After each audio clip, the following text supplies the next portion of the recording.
So what are the services that you're offering now? Yeah. Sure. So I offer a pretty wide range of services, everything from phone consultations where somebody can hire me and we'll just talk on the phone for an hour about whatever they want to talk about, whether that's market conditions or trying to figure out where to focus their writing attention because they have so many projects and they love them all, and which one should they turn to next. Really, I let them guide it completely. It's their kind of hour to do with as they please. I also do kind of more specific traditional editorial work. And that may be as top level as just reading a project for somebody and giving them kind of impressions, what's working, what's not, maybe some very preliminary ideas of how they might fix it. Then we can drill in a little bit deeper and do some global editing, and that involves working directly in a manuscript with feedback, but still focusing kind of on the big picture problem. So is the character developed enough? Is the pacing good? Are the stakes there for the story? And really working on how they can dive in to develop the project better. Drilling it even further, I also offer line editing services. And that's for somebody who has their big picture stuff is probably really solid. Maybe there's a little bit more tweaking to do, but we're basically good. And now we're working on the line level to make sure that every word is just perfect and singing.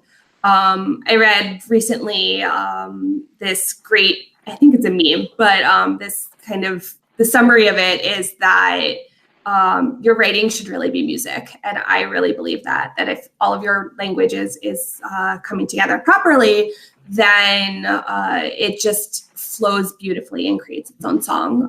And so that's what we're really doing in the line level. I also offer services for, looking at a part of a project, a partial. That's often good if you're submitting to a writing contest, or you're trying to get ready for querying, and you really just want to make sure those first chapters are really strong. Also, I help with, query letters, synopses, as people need. And will you write a synopsis? Is there an amount of money that we can pay you to get you to write a synopsis? No, I'm not going to write the synopsis for you, but I'll help you make sure it's strong. You almost had me. Let's take all the money, just do it. No. I have to tell you, editors hate writing synopses as much as authors do. And we have to do it all the time when we're writing copy. So we feel your pain. Well, I've got lots of questions about some of those things that you just mentioned. But before I do, where can esteemed audience who's watching or listening to this and they're getting excited, they're saying, oh my gosh, Alison, that's why she sounds like she's on the ball. I know she's got what it takes to take my project to the next level. What's the best way for them to find out more information about your services and to reach out to you? They can go to my website, AlisonWeissEditorial.com. And there's all the information is there. There's a specific author page where you can see all of the services laid out. And there's a contact me, and it's as easy as you write me an email. I ask when somebody specifically wants me to work on a project that they send me a sample of their work. And that's really because I am only going to take on clients who I really feel I can help.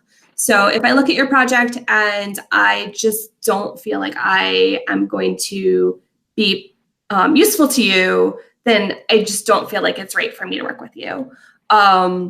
So, that's why I ask people to send me a sample of their work. I will look at that sample. I will give you some initial feedback, totally for free. There is no fee associated with that. With that feedback, if I feel that I can help you, I'll also give you the quote for the services that you've queried me about. That makes sense. And what sort of projects are you best suited toward? What kind of clients are you actively seeking? I work on a picture book through YA. I think in my career, my sweet spot has always been really chapter book through YA. So I particularly love working on that. In terms of genre, I have pretty wide eclectic tastes. I think it's almost easier to say what I'm not the best at. I think, if your story is really super, super high fantasy, or super, super high sci-fi, I'm maybe not the best fit.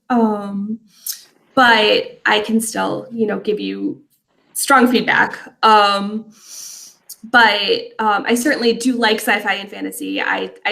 When I was acquiring, I tended to gravitate toward what I would call commercial sci-fi and fantasy. So a little bit more consumer accessible than What are the differences? What makes something more consumer accessible versus high fantasy and high sci-fi? I think it's, when we're going into, I'm going to do this on the fantasy side, when we're going into to super high specific, we can call them Tolkien-esque names. I love Tolkien. It's not a knock against Tolkien.